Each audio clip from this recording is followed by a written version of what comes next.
त्यांच्या पत्नीची आणि त्यांच्या बहिणीची त्यांना कायमच मोलाचा साथ मिळाली आहे, त्यासाठी ते कायमच त्यांच्यासाठी उभे राहतात.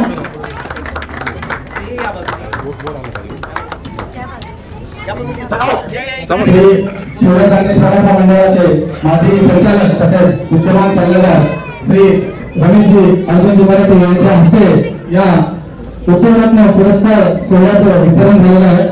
सर्वांनी पुन्हा एकदा जोरदार वर्धन. पाटील साहेब, आपलं मूळगाव बाबुळगाव, मूळगाव बाबुळगाव आपलं. आपण ह्या ठिकाणी एक उद्योग व्यवसाय संदर्भात पुणे गाठलं होतं आणि पुण्याला आपण आल्यानंतर एक शून्यातनं इथे विश्व निर्माण केलेलं आहे आणि पूर्ण समाज देखील आपण एकवटलेला आहे. आज आपल्याला शिवराय खानदेश मराठा मंडळ पुणे यांनी आपण केलेल्या कार्याची दखल घेतली असल्या कारणाने आपल्याला आज हा जीवन गौरव पुरस्कार मिळत आहात. या संदर्भात आपण काय सांगणार सर?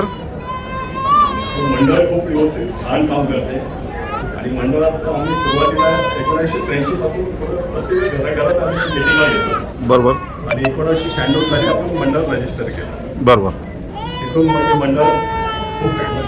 मंडळाने चांगलं कार्यक्रम दखल घेतली आणि सर्व व्यवस्थित कार्यक्रम पार पडले. सर, आपण समाजात वावरत असताना सामाजिक, शैक्षणिक, सांस्कृतिक सगळे काम करत असताना ज्यावेळेस आपलं कार्याची दखल खुद्द शिवराय खानदेश मराठा मंडळ घेतं आणि हा पुरस्कार अखिल भारतीय सूर्यवंशी क्षत्रिय मराठा समाजाचे अध्यक्ष सोमनाथ भाऊ मराठे यांच्या उपस्थितीत अनेक संचालकांच्या उपस्थितीत आपल्याला या ठिकाणी प्रदान करण्यात आलेला आहे. हा समाजाने केलेला सन्मान याची पावती कुठेच म्हणजे खूप मोठी पावती आपल्याला समाजाने दिलेली आहे. या संदर्भात आपण काय सांगणार आहात? त्याबद्दल मंडळाचे खूप आभारी आहे आणि माझ्या योग्यता पाहून मला जो सन्मान दिला आणि जो मान सन्मान दिला त्यांचं मंडळाबद्दल धन्यवाद. यानंतर समाजासाठी आपलं काय योगदान असणार आहे भविष्यात? समाजासाठी नेहमीच माझं योगदान असतं आणि मी 4-5 वर्ष मी संचालक म्हणूनच काम करतो. या वर्षी नवीन बॉडी आली त्यामुळे. मित्र, आपण बघत आहोत थेट लेव रोकटोक मराठा चॅनलसाठी समाजाला देखील एक विनंती की पुणे येथील उद्योजक किशोर पाटील यांनी आज आपल्या समाजासमोर एक शब्द दिलेला आहे सर्वांना की ह्या वेळेस आर्थिक, शैक्षणिक कुठली जरी मदत लागली तरी ह्या कामासाठी आता यांची किशोर पाटलांना मिळालेल्या पुरस्कारामुळे त्यांची समाजासाठी आज जबाबदारी वाढलेली आहे. आणि सर्व संचालकांना रोकटोक मराठा चॅनलतर्फे पुन्हा एक विनंती की तुम्हाला काही आर्थिक वगैरे कुठली जरी मदत लागली तर किशोर पाटील आज समाजाला शब्द देत आहेत की ते सरळ हाताने आपल्याला मदत करतील. जय हिंद, जय महाराष्ट्र. धन्यवाद. सर्वांना विनंती आहे की आपला पुढील कार्यक्रम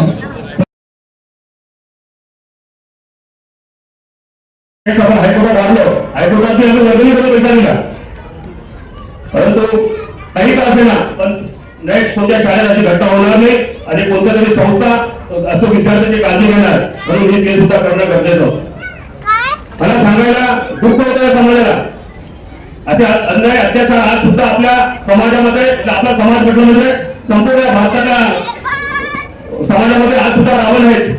म्हणून या ठिकाणी आपल्या मुलींनी सुरुवातीला ते गणेश मंदिरानंतर जे एक विद्यार्थी जे लाठी काठीचा मतलब या ठिकाणी तिने समोर स्पर्धा रुजू केली हे सुद्धा गरजेचं आहे. मुलींना कराटे शिका कारण की रावण पासून बचण्याकरता हा एक आपल्याला रस्ता आहे. आजचा हा सुंदर या कार्यक्रमामध्ये या ठिकाणी मला बोलवलं आणि मला 2 शब्द बोलायची संधी दिली. मी परत रावेल आपल्या पुणे मंडळाच्या वतीनं सर्वांना या उपस्थितांना सर्वांना खूप खूप शुभेच्छा देतो. नुकतीच मतलब आज या ठिकाणी हळदी कुंकूचा कार्यक्रम तुम्ही सगळ्यांच्या अगोदर केलेला आहे. या ठिकाणी महिला सुद्धा उपस्थित आहे. येणाऱ्या 14 आणि 15 जानेवारी पुण्यातच मी सुद्धा आहे आणि या ठिकाणी तुम्ही सर्वांना मी लोकांना सगळ्यांनी शुभेच्छा देतो. किरकोळ घ्या आणि गोड बोला. फक्त समाजामध्ये एवढंच काम करा एवढंच म्हणून मला विनंती. धन्यवाद.